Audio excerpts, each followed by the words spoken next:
Today I am breaking down three crucial sections of the Income Tax Act. Section number 234A, 234B and 234C.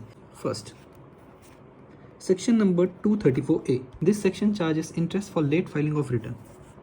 जैसा कि आपको मालूम है, अगर कोई बंदे को टीपी ऑडिट रिपोर्ट की एप्लीकेबिलिटी आती है अंडर सेक्शन 92E, तो उसके लिए जो ITR की ड्यू डेट है दैट इज़ 30th नवंबर। इसके अलावा कंपनीज जिनको टीपी ऑडिट रिपोर्ट की एप्लीकेबिलिटी नहीं आती, प्लस द पर्सन, ऐसे कोई भी लोग जिन्हें बुक्स ऑफ अकाउंट्स ऑडिट करने की ज़रूरत है, या अगर किसी फर्म को ऑडिट करने की ज़रूरत हो रही है तो उसके अंदर के जो पार्टनर्स है, इन तीनों के लिए जो ITR की ड्यू डेट है वो है 31 अक्टूबर। इन दोनों के अलावा जितने भी लोग बच जाते हैं उनके लिए ड्यू डेट है 31 जुलाई।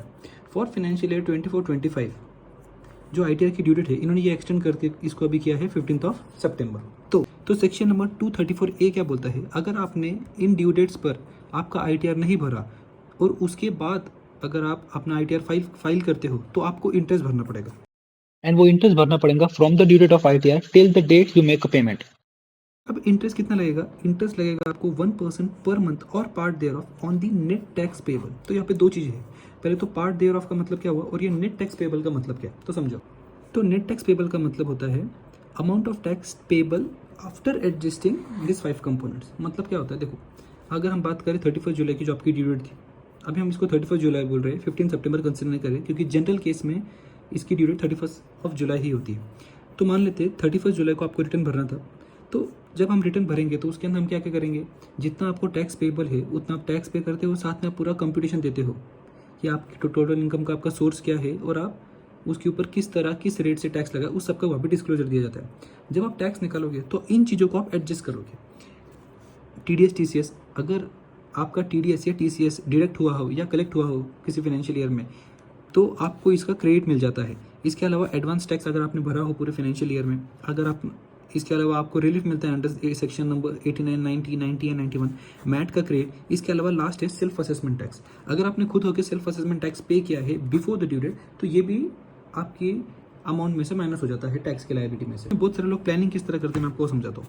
मान लो आपको रिटर्न भरने का था 31 जुलाई को, आपको मालूम पड़ा कि आपकी जो टैक्स की लायबिलिटी है वो है 10,000 रुपीज़ की। इसमें से आप क्या करोगे, TDS TCS जो रहेगा वो माइनस करोगे। एडवांस टैक्स मान लेते हैं आपने भरा होगा 4,000 का, या आपने TDS वगैरह भरा है 2,000 का, ऐसे बहुत हर चीज़ आप माइनस करके आपको मालूम पड़ा कि 2,000 रुपये है जो आपको भरने हैं। अगर आप रिटर्न नहीं भर सकते उस टाइम पे ड्यू टू एनी रीजंस, तो लोग क्या करते हैं इस केस में, आपका जो भी सेल्फ असेसमेंट टैक्स है वो पे करते थे, क्योंकि इन्होंने बोला है कि ड्यू डेट से पहले। तो 31 जुलाई से कुछ टाइम पहले आप एक काम करो, आपका जो भी इसकी लायबिलिटी आ रही है उतना आप खुद होके सेल्फ असेसमेंट टैक्स बोल के पे कर दो।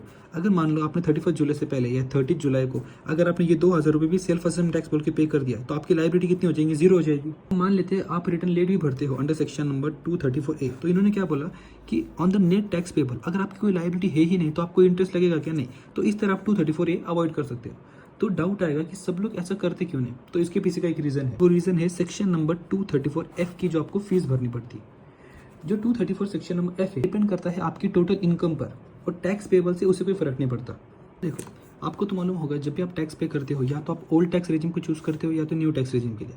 जिन लोगों को नहीं मालूम ये ओल्ड टैक्स रेजिम या न्यू टैक्स रेजिम क्या है, वो मेरा पिछला वीडियो रेफर कर सकते हैं ऑफ टैक्स स्लैब। अब देखो ओल्ड टैक्स रेजिम में आपको जो बेसिक एग्जम्पशन मिलता है वो डिपेंड करता है इन केस ऑफ इंडिविजुअल आपकी एज पे। अगर आपकी एज अप टू 59 ईयर्स है तो आपका बेसिक एग्जम्पशन होता है 2.5 लाख। अगर आपकी एज 60 से लेकर 79 तक के बीच में है तो आपको मिलता है basic exemption of 3 lakh rupees. और अगर आपकी एज 80 या उससे ज़्यादा है तो आपको बेसिक एग्जम्पशन मिलता है 5 लाख रुपीज़ का। Whereas if a person has opted new tax regime तो उस केस में उसको जो बेसिक एग्जम्पशन मिलता है वो है 3 लाख रुपीज़ का। अब सेक्शन नंबर 234F क्या बोलता है, अगर आपने ITR लेट फाइल किया ड्यू डेट तक अगर आपने फाइल नहीं किया और उसके बाद अगर आप अपना ITR फाइल करते हो तो आपको लेट फीस भरनी पड़ेगी। अब लेट फीस कितनी होगी वो डिपेंड करता है आपकी टोटल इनकम पे। अगर आपकी जो टोटल इनकम है वो 5 लाख रुपये से ज़्यादा है तो आपको 5,000 रुपीज़ का लेट फीस भरना पड़ेगा। लेकिन अगर आपकी total income is up to basic exemption लेकिन अगर आपकी टोटल इनकम 5 लाख रुपये से कम है या 5 लाख रुपये जितनी है तो आपको 1,000 रुपीज़ का लेट फीस भरना पड़ेगा। अगर आप चाहो तो आप ये 234F की जो फीस है उसको अवॉइड कर सकते हैं। कैसे, ड्यू डेट से पहले अगर आप अपना ITR भरते हो तो आपको 234F के प्रोविजंस एप्लीकेबल नहीं होंगे। अब अगर हम सिर्फ इतना कंसिडर करें तो आपको मालूम पड़ेगा कि अगर आपकी इनकम जो है वो 5 लाख तक है तो आपको 1,000 तो भरना पड़ेगा। तो ये जो ओल्ड टैक्स रेजिम है या न्यू टैक्स, इसका फ़ायदा क्या है, तो डिपेंड करता है, ये आपने कंडीशन देखी नहीं है। जो लेट फीस है under section 234F is applicable only if total income is greater than basic exemption limit. और बेसिक एग्जाम्पशन लिमिट तो आपको मालूम है, इसलिए मैंने कहा कि अगर आपकी इनकम इतनी है जितनी बेसिक एग्जाम्पशन है तो आपको 234F की फीस भी एप्लीकेबल नहीं होगी। तो जब तक आपकी इनकम इसके अंदर है तब तक आपको टेंशन नहीं है, भले ही आप अपना ITR लेट फाइल करो। तो जो सेक्शन नंबर 234B है ये बात करता है interest for default in the payment of advance tax. अभी एडवांस टैक्स का मतलब क्या है पहले वो समझ लेते हैं। तो मैंने आपको पिछले टेबल में समझाया था कि जो भी SEC है उसके लिए ड्यू डेट स्पेसिफाई किया है, इस टाइम तक उसे अपना ITR भरना पड़ता है और साथ में टैक्स पे करना पड़ता है। गवर्नमेंट ने क्या किया, एक एडवांस टैक्स नाम का एक कंसेप्ट इंट्रोड्यूस किया। ये कंसेप्ट क्या बोलता है, paying your tax in advance during the year instead of paying it all at once at the time of filing ITR। मतलब क्या कि गवर्नमेंट बोलती है कि आप हमको एक ही टाइम पे पूरा पेमेंट मत करो, during the year based on आपका एस्टिमेटेड टैक्स लायबिलिटी कितना होगा आप हमको क्वार्टरली उसका पेमेंट करो एडवांस टैक्स का। तो सर ये जो एडवांस टैक्स का जो आप बोल रहे हो पेमेंट करना, ये सबको करना पड़ेगा क्या? नहीं, सबको नहीं करना पड़ता है। देखो तो ये क्या बोलता है, अगर आपका जो टैक्स की लायबिलिटी है वो अगर 10,000 से ज़्यादा है in a year then you need to pay advance tax. तो मतलब समझो, जैसे ईयर चालू होता है आपको एस्टिमेट करना पड़ता है कि आप पूरे साल भर में कितना कमाओगे, उसके ऊपर आप टैक्स कितना दोगे। अगर आपको लगता है कि पूरे साल भर में मान लो मैं एक अमाउंट कोई भी XYZ कमाऊंगा और उसके ऊपर मेरा जो टैक्स की लायबिलिटी आएंगी, जो मुझे टैक्स देना पड़ेगा गवर्नमेंट को, वो 10,000 से ज़्यादा है, तो गवर्नमेंट बोलती है काम करो, आप मुझे यही पैसा क्वार्टरली चारों क्वार्टर में पे कर दो। तो समझो जैसे कि हमने पीछे डिस्कस किया था, देखो ओल्ड टैक्स रेजिम होती है और न्यू टैक्स रेजिम होती है। ओल्ड टैक्स रेजिम में मैंने आपको 3 कहे थे, 2.5 लाख, 3 लाख रुपीज़ और 5 लाख रुपीज़। अब हम सीनियर सिटीजन और सुपर सीनियर सिटीजन को कंसिडर नहीं कर रहे, मान लेते हैं कि आपके लिए जो बेसिक एग्जाम्पशन है वो है 2.5 लाख रुपीज़।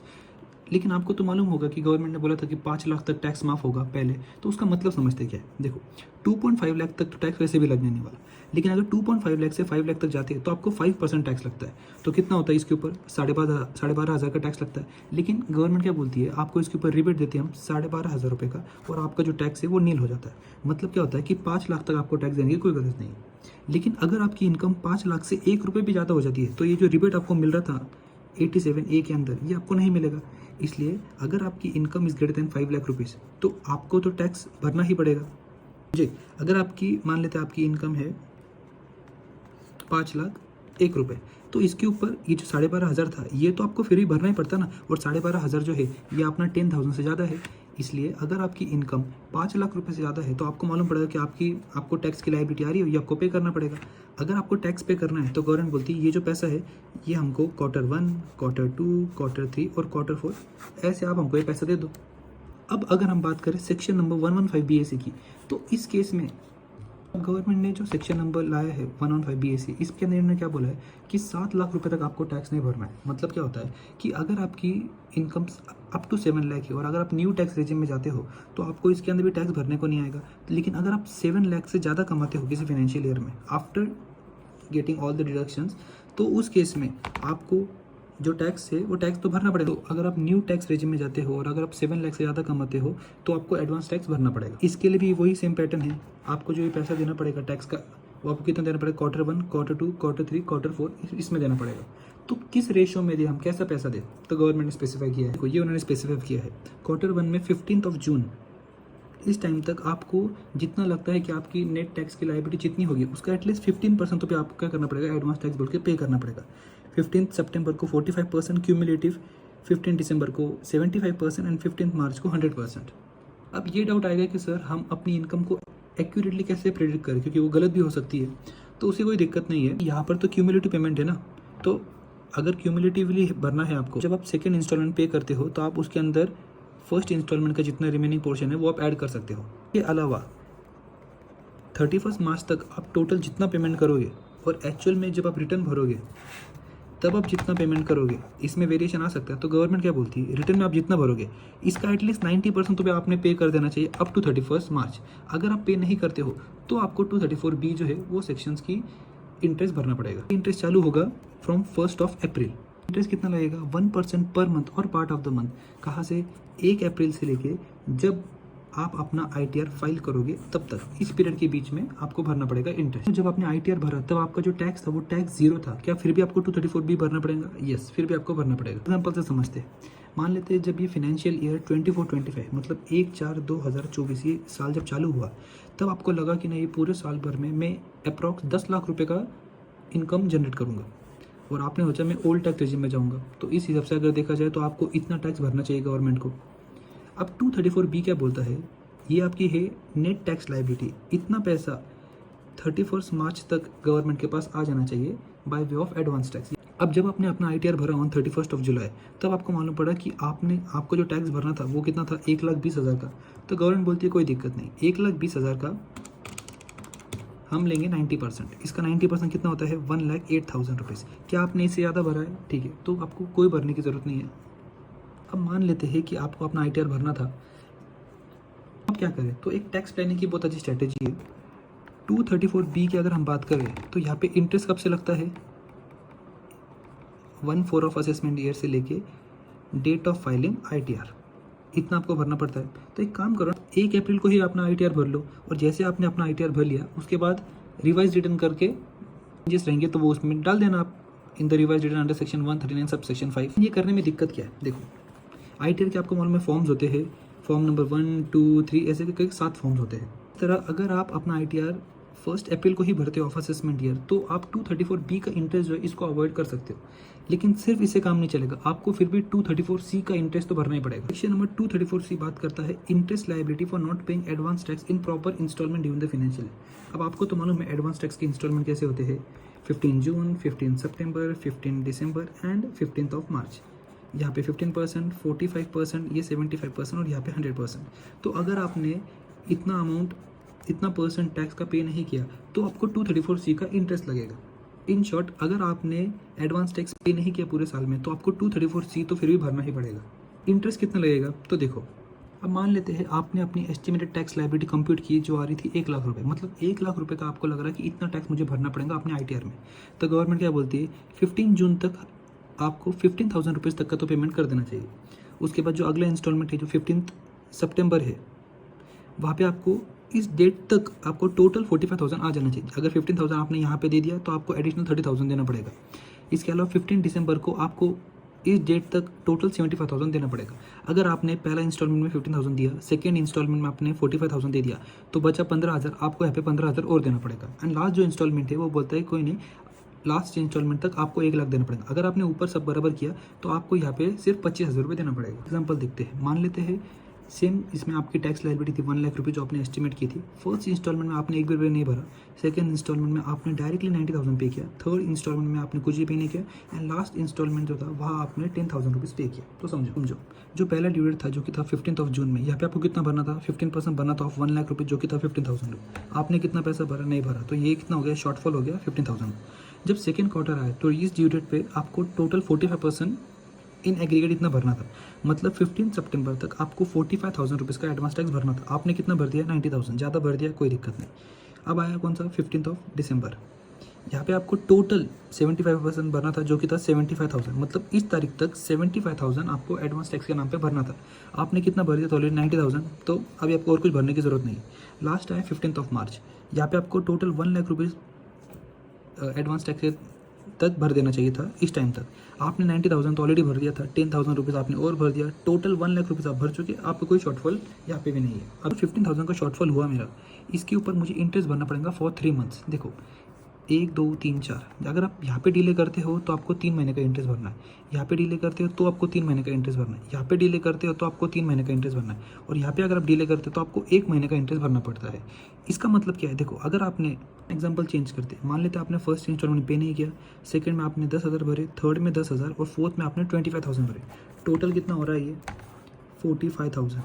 आपको भरना कितना चाहिए था, 1 लाख रुपये। अब हम देखते हैं 234C का इंटरेस्ट कैसे लगता है। 15 जून को जब पहला इंस्टॉलमेंट था तब आपको 15% भरना था जो कि हो रहा था 15,000 रुपये। आपने कितना भरा, कुछ भी नहीं, तो 15,000 का तो आपने शॉर्टफॉल कर दिया। अब सेकेंड इसमें क्या हुआ, 15 सितंबर को आपको इस तारीख तक 45% भरना था जो कि था 45,000। आपने लेकिन इस तारीख को कितना भरा, 10,000 रुपये का पेमेंट किया, मतलब टोटल आपका 35,000 का शॉर्टफॉल है। अब जब थर्ड इंस्टॉलमेंट था जो कि था 15 दिसंबर, यहाँ पे आपको 75% भरना था, 75% मतलब 75,000, इसमें से 10,000 रुपये आपने पिछली बार भरा और यहाँ पे आपने और 10,000 भरा, तो टोटल 55,000 का आपका क्या हो गया, शॉर्टफॉल। लास्ट इंस्टॉलमेंट देखो 15 मार्च को होती, लेकिन आप 31 मार्च तक भर सकते हैं क्योंकि आपको एक्स्ट्रा कुछ नहीं भरना पड़ेगा इंटरेस्ट।